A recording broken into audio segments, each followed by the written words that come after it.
Hi guys! So this lecture is going to be covering brainstorming and outlining techniques. If you do not brainstorm and outline your papers before you actually write your essays, I strongly suggest you try it out because it'll help you tremendously with developing your ideas, getting more creative ideas, organizing your points, not running out of things to say, etc. So let's talk about some brainstorming and outlining techniques.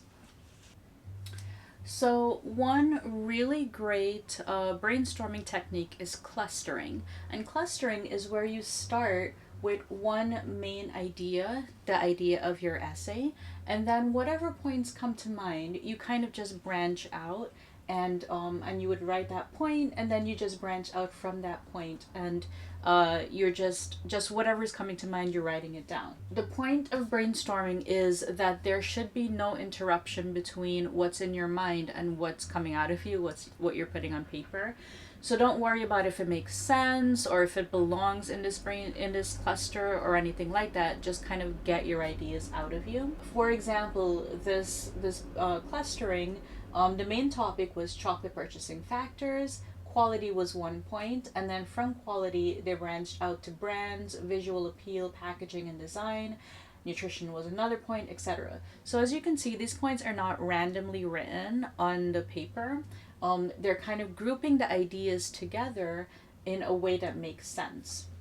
Now, one really great website that you can use to help you with clustering, it's called mindmeister.com. And you just go online, you create a free account. So you can start by selecting a new file. I think you're limited to three brainstorms at a time unless you upgrade, but it's very easy to do this. So let's say I had a topic of social media and I wanted to brainstorm for this. So one of my points would be the types of social media. Another point can be relationships. So the way that I'm creating points is I just have to hit this plus button at the top and it gives me the space to type a new point. So for social media, I might type negatives, and then I click another plus, so I have the space to type another point, such as it being time consuming, etc. Eventually, my brainstorm might end up looking like this, where I have social media, positives, and then I branched out from that, relationships, I branched out from that, etc. So if you're more of a computer person, you like to use technology when you're brainstorming, this is a really great tool for you to use. If you're more of a handwriter, then definitely don't feel pressure to use something like this. You can just use pen and paper and go old school. The point is, as I said, for you to just get whatever's in your mind, for you to get it out of you. So definitely just choose whatever method works best for you. The second type of brainstorming technique that you can try out is called listing.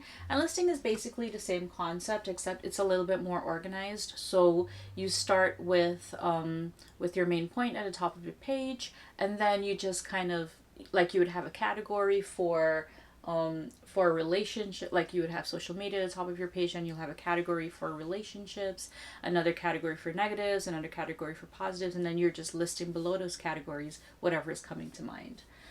Free writing, a lot of people free write when they're brainstorming. You're probably familiar with this one. So free writing is basically where anything that comes to mind, it doesn't matter what it is, you get it out of you, you put it down on paper. So you don't care about grammar, you don't care about spelling or punctuation, you don't care if what you're saying even makes sense. So you can start off your free writing by saying, oh my god, I don't know why I have to write this stupid paper on social media. I don't even have a social media account. I guess one of the reasons I don't have a social media account is because it's so time consuming and I don't really like connecting with people. It's too invasive of my privacy, etc. So you'll see that as you're writing these things, these thoughts, you're generating ideas that you can then pull and use to develop your essay.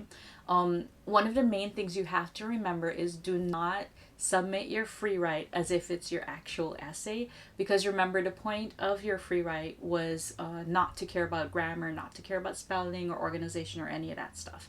So when you are free writing, you're using it to generate ideas, then you pull your main ideas out, and then you start outlining your ideas in a more organized fashion, which you can then go ahead and develop into your essay. Another brainstorming technique that you can use is questioning. And questioning is where you ask the questions who, what, where, when, why, and how. And in asking those questions, you'll find that you are generating ideas that you'll go on to develop in your essay. So, for example, if you were writing about, let's use what's happening right now, coronavirus, you might ask, where did it originate, especially if this is a research paper. Where did it originate? Who is most affected by it? What is it, etc. So you ask as many of those questions as you can, and then you'll find that you're generating ideas that you can then develop in your essay.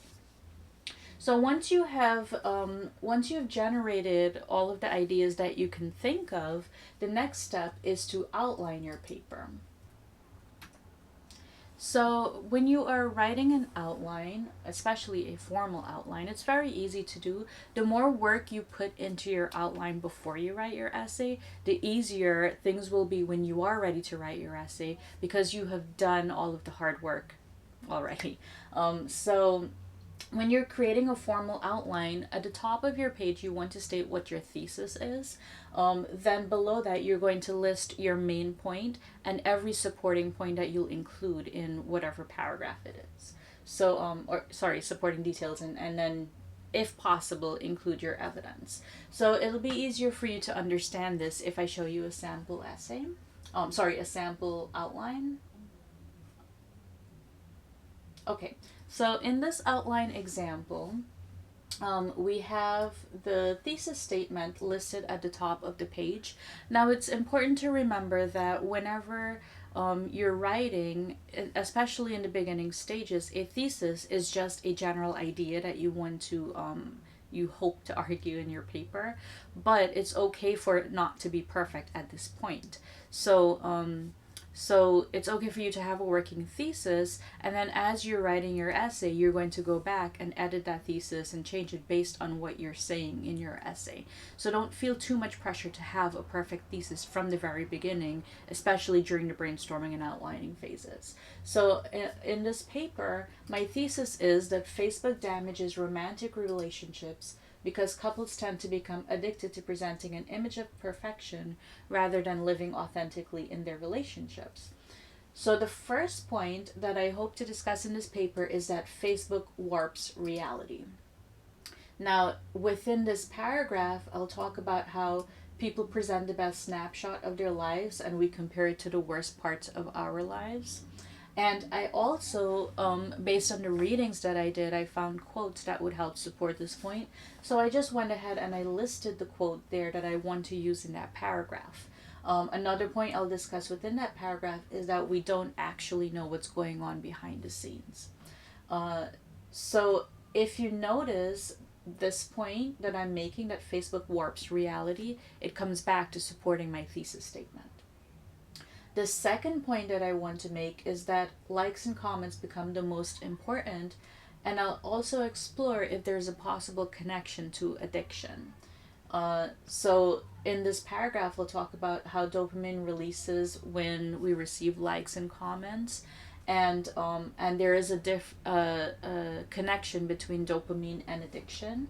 And here I have quotes that support that point. And then another thing that I hope to discuss in this paragraph is that people develop a misperception of what a successful relationship looks like. And again, this point comes back to supporting my thesis statement. Now, finally, in my last paragraph, I'll talk about how couples begin harboring negative feelings, and I'll talk about how there is jealousy over their partner's interactions on social media. Again, I have a quote that supports that. And another negative feeling I'll explore in this paragraph is resentment, especially because the partner doesn't do what other couples seem to be doing online. So if you look carefully at this outline, you'll see that each one of the points that I'm making in each paragraph comes back to supporting my thesis statement.